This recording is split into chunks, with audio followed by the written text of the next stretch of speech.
Komið sæl og velkomin heim í stofu, ég heiti Bryndís Svavarsdóttir. Í dag 10. maí, 5. sunnudag eftir páska, hinn almenni bænadagur. Þema dagsins biðjandi kirkja. Lexían helgigönguljóð, Sálmur 121. Ég hef augu mín til fjallanna, hvaðan kemur mér hjálp. Í pistlunum stendur, við vitum ekki hvers við eigum að biðja eins og ber, en sjálfur andinn biður fyrir okkur með andvörpum sem engum orðum verður að komið, og í Guðspjallinu segir Jesús, biðjið og yður mun gefast. En við skulum byrja þessa stund á því að signa okkur í nafni Guðs, Föður, Sonar og Heilags Anda. Amen. Textar dagsins fjalla allir á einn eða annan hátt bænir, en heyrum hvaða boðskap lexían færir okkur, en það Sálmur 121. Ég hef augu mín til fjallanna, hvaðan kemur mér hjálp. Hjálp mín kemur frá Drottni, skapara himins og jarðar. Hann mun ekki láta fót þinn skriðna, vörður þinn blundar ekki. Nei, hann blundar ekki og sefur ekki, hann vörður Ísraels. Drottinn vörður þinn, Drottinn skýlir þér, hann þér til hægri handar. Daga mun sólarhitinn ekki vinna þér mein, né heldur tunglið nætur. Drottinn mun vernda þig fyrir öllu illu, hann mun vernda sál þína. Drottinn mun varðveita útgöngu þína og inngöngu héðan í frá og að eilífu. Þannig hljóðar hið heilaga orð.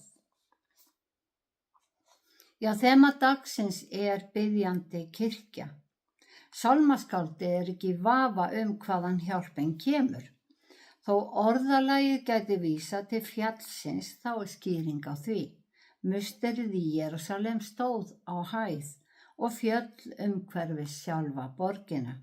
Þess vegna hefur höfundurinn augu sín til fjallanna, ekki til eins ákveðins fjalls, heldur til fjallanna umhverfis Jerúsalem. Hugur hans leitar í bæn til Guðs. Hin guðlega hjálp kemur frá Drottni sem dvelur í musteri Guðs í Jerúsalem. Pistillinn fjallar vonina sem menn styrkjast af í bæninni. Þar stendur í þessari von við hólpin. En von ekki sama og bæn. Vonin fremur trausts yfirlýsing, þar sem við leggjum í hendur Guðs að ákvarða það sem okkur kemur best og við bíðum í þolinmæði. Biðin getur tekið á. Og stundum vitum við ekki hvers við eigum að biðja. Við erum ráðvillt, hvað best, nú eða til lengri tíma. Og textinn segir að heilagur andi muni hjálpa okkur og Guð hefur sagt að hann viti hvers við þörfnumst. Það gerir bænina þó ekki óþarfa. Í Guðspjallinu segir Jesús dæmisögu mann sem fer til vinar síns nótt til að fá lánað brauð fyrir gesti sína. Og þrátt fyrir að þurfa að fara fram úr miðja nótt, þá mun hann, sakir neyðar vinar síns, lána honum brauð. Svo Jesús að segja okkur að útiloka ekkert fyrirfram. Biðjið og ykkur mun gefast, leitið og þér muni finna, kníið á og fyrir ykkur mun upploki verða. Þetta segir okkur að við verðum að eiga frumkvæðið, taka fyrsta skrefið. Þess vegna segir Guð, biðjið, leitið og kníið á og við leysum þetta saman. Það eiga allir óskir og væntingar í hjartanu eða þekkja einhvern sem í vanda og þarf á hjálp að halda. Þegar við beiðnum okkar til Guðs, þá heita það bænir. Í bæninni myndast persónulegt samband við Guð, bænin færir okkur nær Guði og skapar traust og einlægt vinasamband sem rofnar ekki hvað sem á dynur. og bæninni fylgir hugarró. Bænin huggar og styrkir eins og ljóðið segir. Bænar ég bið og andan Guð styrkir, lifna þá við kraftar hans virkir. Bænin kraftur, ég bið hana aftur, þá lýsast upp dagarnir myrkir. Margir ritningarstaðir fullviss okkur að við getum treyst á bænina og sambandið við Guð. Og Jesús sagði, hvað sem þið biðjið í mínu nafni, mun hann, það Guð, veita ykkur. Við þurfum aðeins að sýna vilja okkar að þiggja aðstoð, því Guð veit hvers við þörfnumst áður en við biðjum. Eins og við vitum, þá eitt að óska sér einhvers, biðja eitthvað eða þarfnast einhvers. Guð hlustar á allar bænir, jafnvel þó það lýsi ekki okkar ýtrustu neyð eða lífshættulegu ástandi. Í Filippíbréfinu stendur, verið ekki hugsjúk neitt, heldur gerið í öllum hlutum óskir ykkar kunnar Guði, með bæn, beiðni og þakkagjörð. Það hvorki kvóti, lágmarks eða hámarkskröfur hjá Guði. Bænin þarf ekki að fara í gegnum erfiðleika próf áður en hún borin fram. Guð hlustar allan sólarhringinn alla daga ársins og hið stórkostlega að hver og einn fær persónlegt svar og sér hannaða lausn.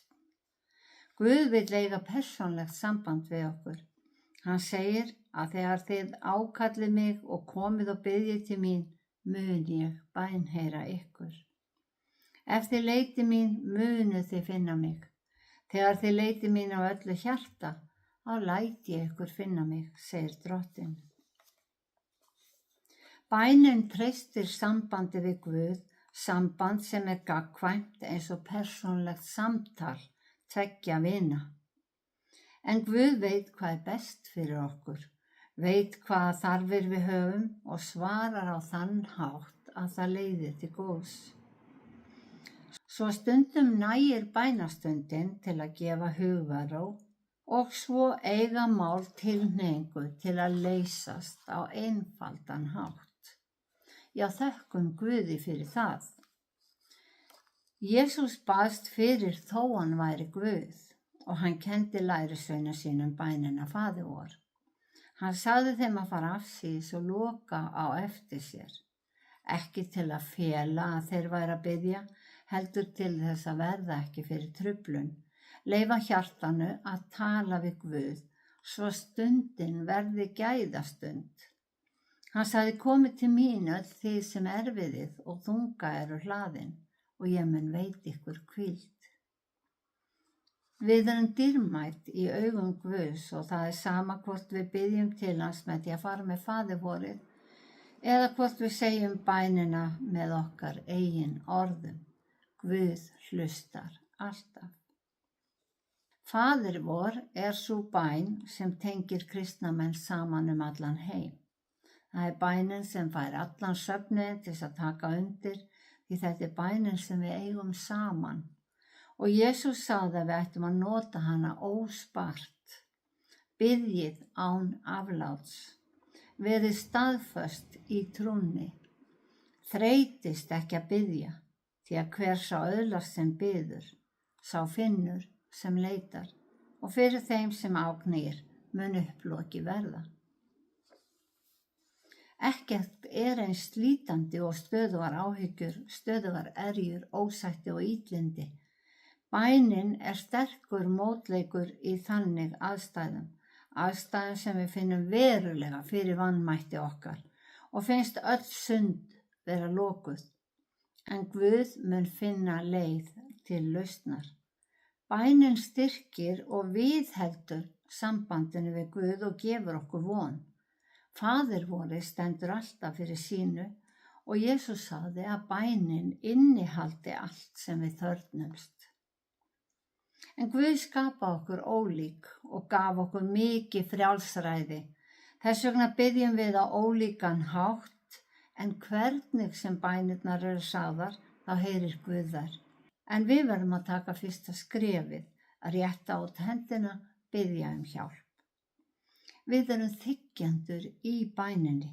Við leggjum allt fyrir Guð og bíðum úrlausnar og hann hefur lofað að hann svari á hagkvæmri tíð og það ber að þakka. Guð leysir ekki aðeins stóru og erfiðu málin, heldur líka þessar litlu og hinar daglegu áskoranir sem mæta okkur. Ekkert of smátt eða lítilvægt fyrir Guð. Já, í dag hinn almenni bænadagur og þemað biðjandi kirkja og ég bið fyrir kirkju Íslands og kristni á jörðu. Ég bið Guð sem hefur gefið okkur athvarf í kirkju sinni. Gefðu að kirkja þín verði friðar og griðastaður allra barna þinna. Gefðu að sannleikur og friður fylli hana, leiðréttu söfnuðinn þegar hann villist. Styð þjóna þína í baráttu og erfiðleikum og gefðu þeim styrk til að rata rétta veginn. Gefðu lausnir þegar sundrung verður og ósætti. Brjóttu ok harðstjóra og hindraðu allt ranglæti, svo að öll börnin þín geti frjáls notið allra þeirra gæða sem þú gefur okkur. Veittu huggun þeim sem syrgja, styrk þeim sem eru ofsóttir eða í nauðum og umvefðu veika og þjáða, gefðu einingu og frið. Varðveittu heilsu okkar Drottinn bæði líkama og sál. Drottinn, við þakkum þér fyrir landið sem þú hefur gefið okkur og öryggið sem við njótum.